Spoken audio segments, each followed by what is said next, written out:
ఇక తెలంగాణ రాష్ట్ర వ్యాప్తంగా ఆర్టీసీ కార్మికులకు సంబంధించిన సమ్మె రెండో రోజు కూడా కొనసాగుతుంది. ప్రస్తుతం మనం ఎంజీబీఎస్ బస్టాండ్లో ఉన్నాం. మహాత్మా గాంధీ బస్టాండ్కు సంబంధించి పూర్తి స్థాయిలో కూడా మనందరం కూడా చూడొచ్చు. ప్రైవేట్ వెహికల్లకు సంబంధించి కొనసాగుతున్నాయి. ప్రైవేట్ వెహికల్ ఏవైతే ఉన్నాయో వాటికి అద్దె బస్సులు అని అంటాం. అద్దె బస్సులకు సంబంధించి పూర్తి స్థాయిలో కూడా నడిపిస్తున్నారు. అదేవిధంగా ఎలక్ట్రిక్ బస్సులకు సంబంధించి కూడా నడిపించే ప్రయత్నం చేస్తున్నారు. పూర్తి స్థాయిలో ఆర్టీసీకి సంబంధించిన కార్మికుల ఆందోళన కొనసాగుతూ ఉంది. దాదాపుగా 32 డిమాండ్లకు సంబంధించి ఖచ్చితంగా నెరవేర్చాలంటూ కూడా వాళ్ళు డిమాండ్ చేస్తున్న పరిస్థితి అయితే కనబడుతుంది. మరో పక్కన ఇటు ప్రయాణికులకు సంబంధించి ప్రతిరోజు కూడా దాదాపుగా 60 లక్షలకు పైగా కూడా పూర్తిగా ప్రయాణికులను గమ్యస్థానాలకు చేరవేసే ప్రయత్నం అయితే చేస్తారు. ఆర్టీసీ కార్మికులకు సంబంధించి నిన్న మంత్రి పొన్నం ప్రభాకర్ చేసిన వ్యాఖ్యలు వివాదాస్పదంగా మారాయి. ఎందుకంటే పూర్తి స్థాయిలో కూడా బీఆర్ఎస్ పార్టీకి సంబంధించి వెనుకుంది, దాన్ని నడిపించే ప్రయత్నం చేస్తుంది అంటూ కూడా ఆందోళన వ్యక్తం చేసిన పరిస్థితి కనబడుతుంది. దానికి మాజీ మంత్రి తన్నీరు హరీష్ రావు కూడా రియాక్ట్ అయిన పరిస్థితి అయితే కనబడుతుంది. ప్రస్తుతం మనం మహాత్మా గాంధీ బస్టాండ్లో ఉన్నాం. పూర్తి స్థాయిలో కూడా మనం చూడొచ్చు. ఓ పక్కన పూర్తిగా కూడా ప్రయాణికులకు సంబంధించి అయితే వస్తున్న పరిస్థితి అయితే కనబడుతుంది. వారితో మనం మాట్లాడించే ప్రయత్నం అయితే చేద్దాం. ఆయనతో మాట్లాడించే ప్రయత్నం చేద్దాం. ప్రైవేట్ వెహికల్స్కు సంబంధించి డ్రైవర్ ఉన్నాడు, ఒక్కసారి మనం మాట్లాడించే ప్రయత్నం. అన్నా ఏం పేరేనా? ఎస్కే అఖ్తర్. ప్రైవేట్ బస్ ఇది? Air bus. అద్దె బస్? అద్దె బస్. మీరే నడిపిస్తారా? నేనే. ఏమన్నా ఇక్కడ ఆర్టీసీ కార్మికులు ఉంటారు కదా, ప్రభుత్వ ఉద్యోగులు అడ్డుకునే ప్రయత్నం ఏమైనా చేస్తారా? ఇప్పుడు ఆర్కైతే ఏం లేదన్న, నిన్న వాళ్ళైతే ఏం లేదు. మీరు టికెట్ ఎవరు మీరే తీసుకుంటారు? కండక్టర్ ఉన్నారు, అవుట్ సోర్స్ ప్రైవేట్ అమ్మాయి ఉన్నది. అమ్మాయి కూడా మరి ఇది ఆర్టీసీ కార్మికులకి ఇబ్బందే కదా మీరు ఇట్లా నడిపిస్తే వాళ్ళ డిమాండ్లకు? అది మేము అంతగా తెలిసి రాలేదు, నిన్న ఇవాళ తెలిసి వచ్చింది. ఈ ట్రిప్తో లాస్ట్ చేస్తున్నాం. మేము కూడా వాళ్ళతో కలిసి చేయాలని అనుకుంటున్నాం. ఇప్పుడు వాళ్ళకి బాధ అయితే మాకు కూడా బాధే కదా, అందరూ ఒకటైతే ఉమ్మడిగా ఉంటేనే లెక్క, నో ప్రాబ్లం. ఇప్పుడు పోయి అందరం బండి ఆపేసి సింగిల్ ట్రిప్ ఇక వచ్చి ఎందుకు ఆపాలని ఒక ట్రిప్పు ఇది చేసినామని డిఎం గారు రిక్వెస్ట్ చేస్తే వస్తాం. అవసరం అయితే ఆ కండక్టర్ రాకుంటే ఈ మన బుకింగ్ అని ఎస్ఆర్ డ్రైవర్లకు ఇచ్చి పంపిస్తారు. మాకు అంత అవసరం లేదు. కాకపోతే 2 రోజులు 3 రోజులతో 4 రోజులు ఆగుతుంది బండి. మాకు ఇబ్బంది పడుతుంది. రైట్, చూస్తారు కదా ఇది పరిస్థితి. ఒకసారి మనం ప్రయాణికులతో కూడా చాలామందితో కూడా మాట్లాడించే ప్రయత్నం అయితే చేద్దాం. సో ప్రైవేట్ అద్దె బస్సులు అయితే నడుస్తున్నాయి, వాళ్ళు కూడా రియలైజ్ అయిన పరిస్థితి కనబడుతుంది.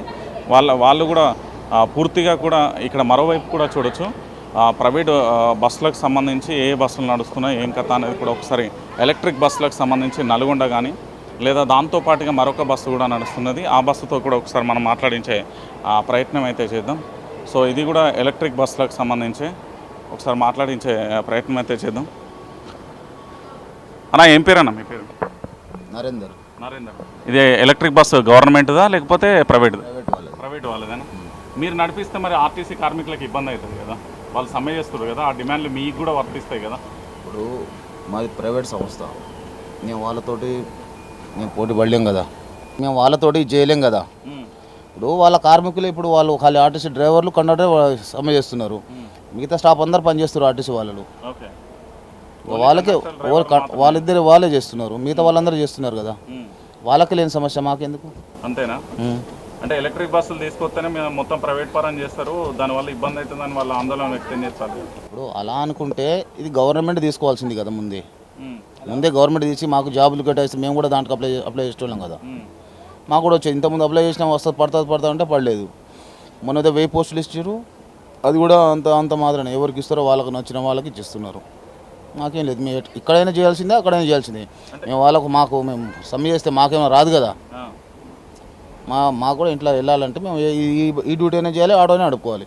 ఇది ఏ కంపెనీ నుండి ఎలక్ట్రిక్? ఇది జేబీఎం. ఓకే, దాని నుండే సాలరీ మీకు అన్ని మా దాని నుండే వస్తాయి. మీకు ఏమైనా ఇబ్బంది అయితే లేదా? ఇక్కడ అడ్డుకుంటలేరా బస్సులను? మాకేం అడ్డుకుంటలేరు. రోజు ఎన్ని ట్రిప్పులు కొడుతున్నారు?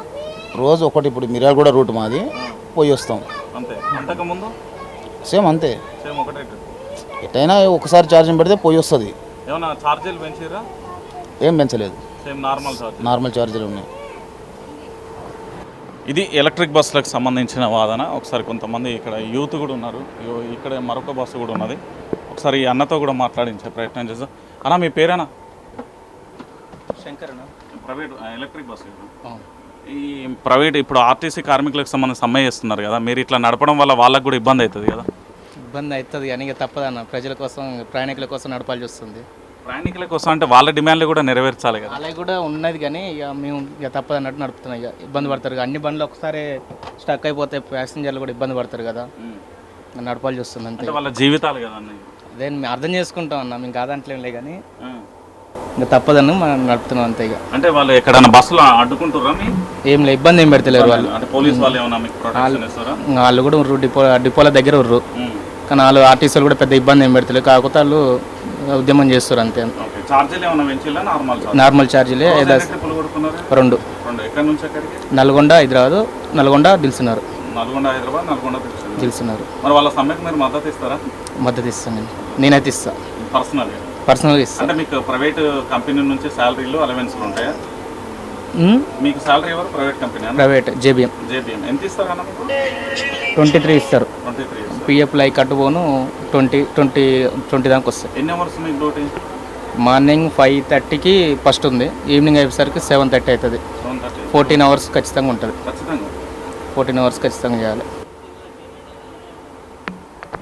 రైట్, ఇది పరిస్థితి. ఎందుకంటే ఆర్టీసీకి సంబంధించి ఎలక్ట్రిక్ వెహికల్ కానీ లేదా ప్రైవేట్ అద్దె బస్సులు కూడా కొనసాగుతున్న పరిస్థితి అయితే కనబడుతుంది. సో ఒకసారి మనం పూర్తి స్థాయిలో కూడా చూడొచ్చు. ఎందుకంటే బస్సులు అయితే భారీగానే కనబడుతున్న పరిస్థితి కనబడుతుంది. అద్దె బస్సులున్న దాంతోపాటు ప్రైవేట్ బస్సులు అయితే పూర్తిగా ఉన్నాయి. ఒకసారి చూడొచ్చు, అక్కడ మళ్ళీ యాదగిరిగుట్టకు సంబంధించి అద్దె బస్సు అనుకుంటా, బహుశా అది కూడా నడిపించే ప్రయత్నం చేస్తున్నారు. దాంతోపాటు పూర్తి స్థాయిలో కూడా ఎంజీబీఎస్కు సంబంధించి పూర్తిగా కూడా చూడొచ్చు. సో ప్రయాణికులకు సంబంధించి ఎలక్ట్రిక్ బస్సులకు కానీ లేకపోతే దాంతోపాటుగా పూర్తి స్థాయిలో కూడా మనం చూసే ప్రయత్నం అయితే చేస్తున్నాం. సో ఆర్టీసీకి సంబంధించి పూర్తి స్థాయిలో సమ్మె 2వ రోజు కొనసాగుతుంది. ఇటు ప్రైవేట్ కానీ ఎలక్ట్రిక్ బస్సులకు సంబంధించి అయితే పూర్తిగా కూడా నడిపిస్తున్న పరిస్థితి కనబడుతుంది.